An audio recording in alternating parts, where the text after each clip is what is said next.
Sábado de la primera semana de Adviento. Lectura del Santo Evangelio según San Mateo, capítulo 9, versículos del 35 al 38 y capítulo 10, versículos 1 y del 6 al 8.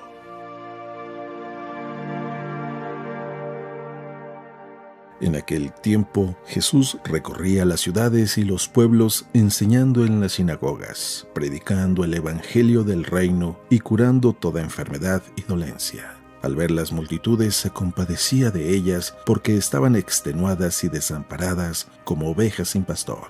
Entonces dijo a sus discípulos: La cosecha es mucha y los trabajadores pocos. Rueguen por tanto al dueño de la mies que envíe trabajadores a sus campos.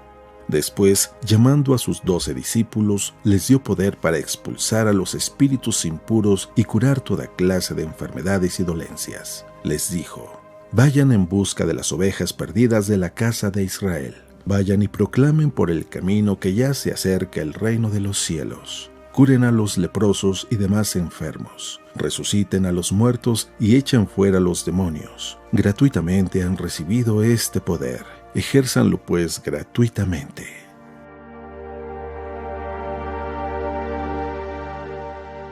Palabra del Señor.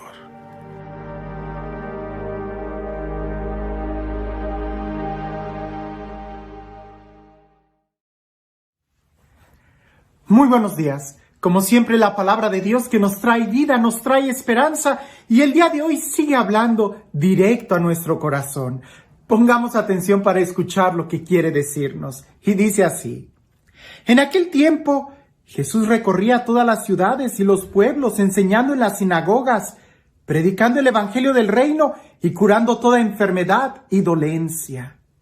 Al ver a las multitudes, se compadecía de ellas, porque estaban extenuadas y desamparadas como ovejas sin pastor. Entonces dijo a sus discípulos: La cosecha es mucha y los trabajadores pocos. Rueguen por tanto al dueño de la mies que envíe trabajadores a su campo. Después llamó a sus 12 discípulos. Les dio poder para expulsar a los espíritus impuros y curar toda clase de enfermedades y dolencias. Les dijo: Vayan en busca de las ovejas perdidas de la casa de Israel. Vayan y proclamen por el camino que ya se acerca el reino de los cielos. Curen a los leprosos y demás enfermos. Resuciten a los muertos y echen fuera a los demonios. Gratuitamente han recibido este poder. Ejérzanlo pues gratuitamente.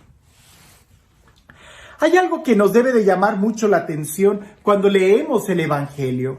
Primero, que pone de relieve que Jesús veía las necesidades. Segundo, se compadecía. No era una persona indiferente a las necesidades del pueblo.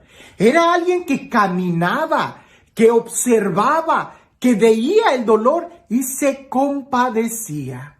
Incluso de tal manera dice que se compadecía de ellas porque las veía extenuadas, las veía cansadas, veía que eran pueblo que parecía que no tenían pastor.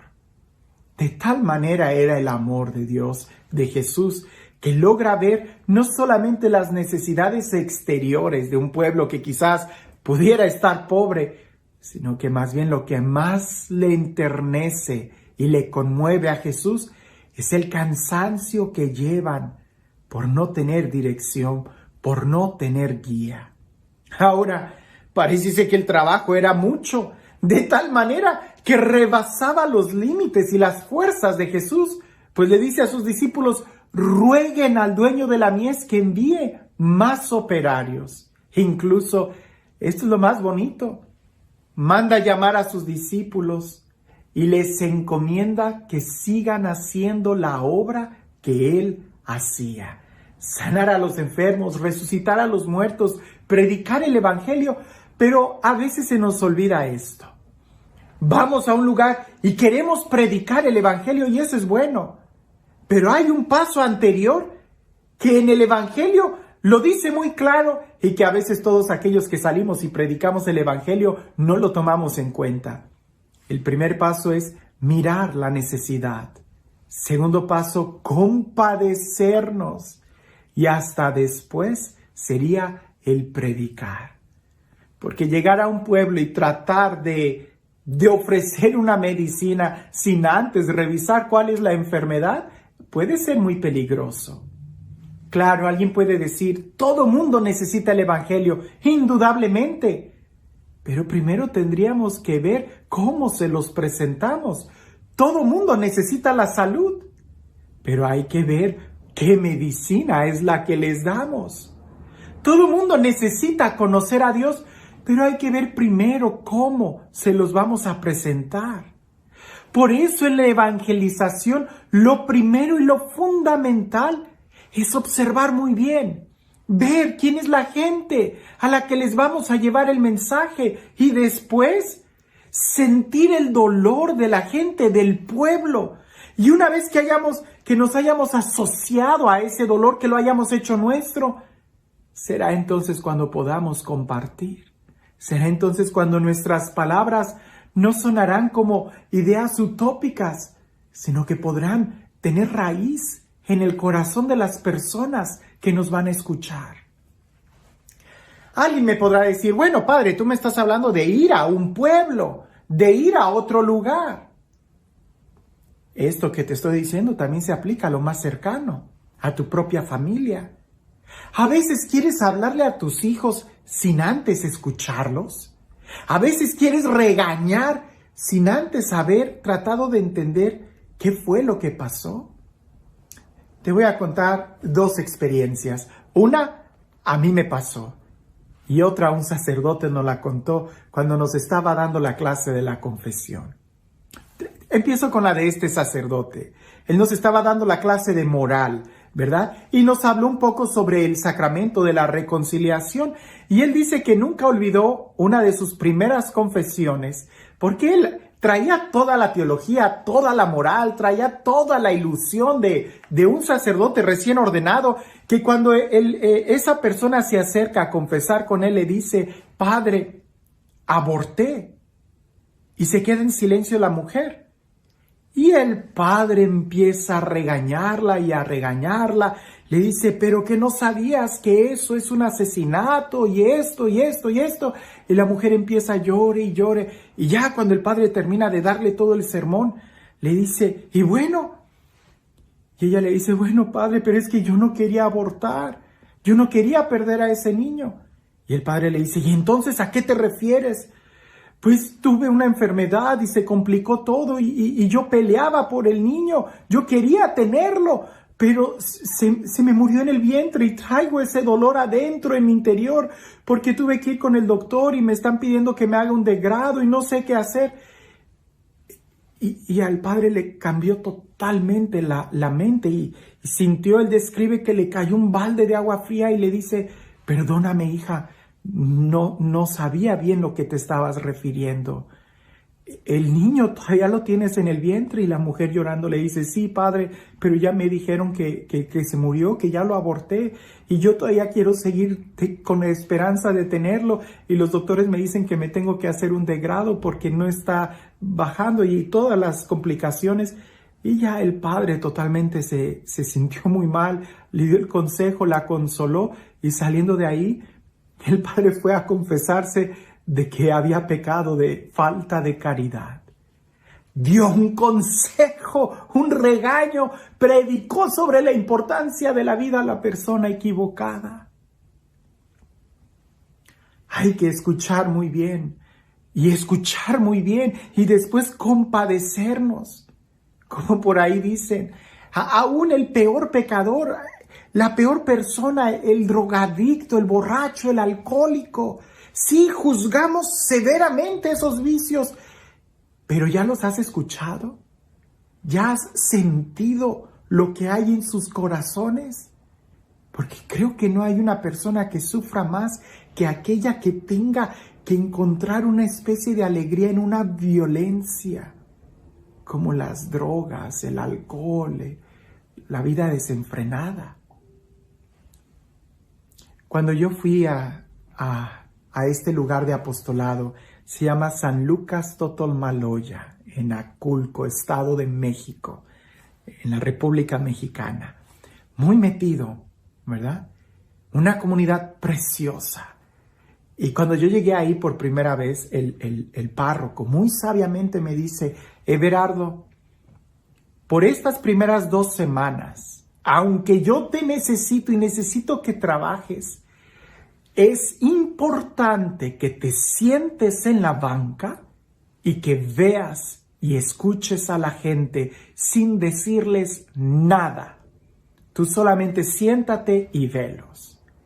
Y me tocó ver cómo los indígenas llegaban, ¿verdad? Con muchas flores y le ponían collares de flores al santo, le llevaban con el copal, entraban en procesiones de rodillas. Y sí, en primera instancia se me hizo aquello muy rudo, se me hizo aquello muy tosco. Y poco a poco, ¿verdad?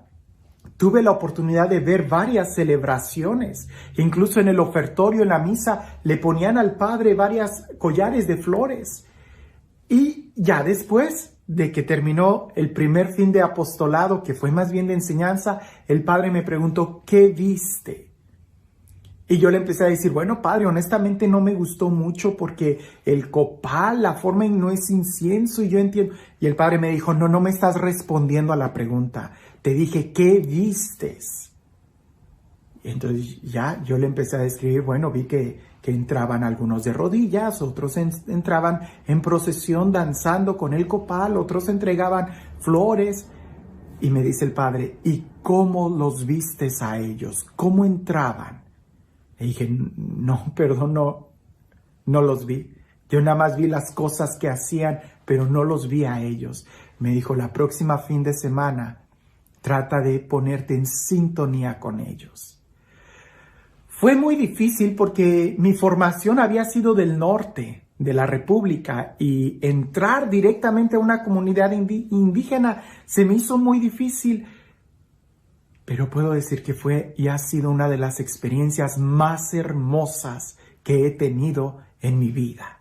Me enamoré de todas esas comunidades y todavía las recuerdo muy bien: el gozo, las fiestas patronales, cómo sacaban a los santos y hacían esos bailes entre unos con otros, que en un principio yo decía: esto es idolatría, ¿por qué sacan al santo como si el santo fuera a visitar a la otra parroquia, a la otra capilla? Y me tocó tiempo entender que el santo era lo que representaba al pueblo, la comunidad, y que era una forma de apoyar a la otra comunidad. Que si no llevaban al santito, era como una forma de no estar en comunión con ellos. El santo representaba a toda la comunidad, y como santo me refiero, sí, a una imagen, pero no era que ellos veneraran la pieza de yeso, de madera, sino lo que representaba, ese contacto de identidad que habían tenido con el pueblo. Yo pudiera hablar mucho de esto, pero estas claves en la evangelización, antes de hablar, tendríamos que, a ejemplo de Jesús, ver, caminar con la gente, sentir el dolor de la gente, compadecernos de ellos, y entonces sí poder hablarles. Porque hablar sin antes haber compadecido, sin antes haber sentido, sin antes haber asimilado, sonará más a un proselitismo que a una verdadera evangelización. Algo de lo que sucede mucho en los medios de comunicación es de que yo no sé lo que hay del otro lado de la pantalla, y a veces conviene que me reduzca mucho a lo que dice el texto bíblico, pero de algo puedes estar seguro. Si podemos aprender algo de este evangelio, es que, a ejemplo de Jesús, primero tratemos de mirar el corazón, las personas, sin tanto mirarlo de afuera. Que si hay hambre, que si hay dolor, que si hay miseria, que si hay problemas familiares, Jesús logró mirar el corazón. Logró mirar lo que ellos verdaderamente necesitaban. Antes de ofrecer la medicina, trata de mirar cuál es la enfermedad. Y para eso, caminar y ver, sin prejuicios, con un corazón de hermano. Y este Dios, el Dios que camina con nosotros, el Dios que nos escucha, el Dios que se compadece de nosotros, el Dios que habla nuestro propio idioma, el Dios que a través de muchos signos se acerca a nuestra realidad y nos entiende, el Dios que siendo eterno se encarna y entra a nuestra historia, se reviste de humanidad. Que sea este Dios, el Dios que es amor y misericordia, quien el día de hoy te bendiga en el nombre del Padre, del Hijo y del Espíritu Santo. Antes de regañar, antes de gritar, antes de juzgar, hay que aprender a escuchar. Hay que aprender a ver. Y si siempre escuchamos y vemos a aquellos que piensan igual que yo, entonces en realidad no estamos escuchando. Para escuchar hay que ir sin juicios y ver toda la realidad, ver todas las opciones. Porque a veces lo que yo escucho de aquella mujer que me dice que abortó no es verdad. Es lo que yo escuché, pero tengo que tratar de escuchar lo que hay en el corazón de ella para poder entender cuál es la verdad.